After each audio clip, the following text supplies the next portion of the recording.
ನಾನು ರಾಜಕಾರಣಕ್ಕೆ ಬಂದಿದ್ದು ಆಕಸ್ಮಿಕ, ಮುಖ್ಯಮಂತ್ರಿ ಆಗಿದ್ದು ನಿಮ್ಮಂಥ ಹಿರಿಯರ ತಾಯಂದಿರ ಆಶೀರ್ವಾದ, ಅದು ಆಕಸ್ಮಿಕವಾಗಿ ಮುಖ್ಯಮಂತ್ರಿ ಆದನು.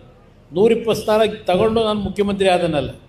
ಮೊದಲನೇ ಬಾರಿ 58 ಸ್ಥಾನ ಗೆದ್ದಿದ್ದು ಆಗ ನಡೆದಂಥ ಕೆಲವು ರಾಜಕೀಯದ ಬೆಳವಣಿಗೆಯಲ್ಲಿ BJP ಅವ್ರ ಜೊತೆ ಸರ್ಕಾರ ಮಾಡಿದೆ. ಬಹುಶಃ ಆ 2 ವರ್ಷದ ಸರ್ಕಾರ ಏನು ಮಾಡಿದ್ವಿ 20 ತಿಂಗಳು ಇವತ್ತು ಎಲ್ಲೇ ಹೋದರೂ ಜನ ನೆನೆಸ್ಕೊಳ್ತಕ್ಕಂಥದ್ದು ಆ 20 ತಿಂಗಳ ಆಡಳಿತ.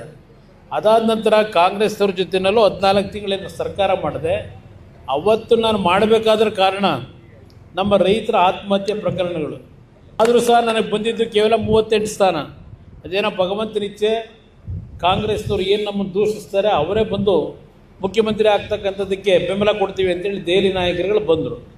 ನಾನು ಅವತ್ತು ಒಪ್ಕೊಂಡಿದ್ದು ಕಾರಣ ನನ್ನ ರೈತರಿಗೆ ಸಾಲ ಮನ್ನಾ ಮಾಡಲಿಕ್ಕೆ ಸರ್ಕಾರಗಳು ಹಲವಾರು ಪಕ್ಷಗಳ ನಾಯಕರು ಎಲ್ಲಿದೆ ದುಡ್ಡು ಸುಳ್ಳು ಹೇಳ್ತಾನೆ, ಇವನು ಅಧಿಕಾರಕ್ಕೆ ಬರಲ್ಲ, ಅದರಿಂದ ಸುಳ್ಳು ಹೇಳ್ತಾನೆ, ನಿಮ್ಗಳು ನಂಬೇಡಿ ಇವನ ಮಾತನ್ನು ಅಂತ ಹೇಳೋರು.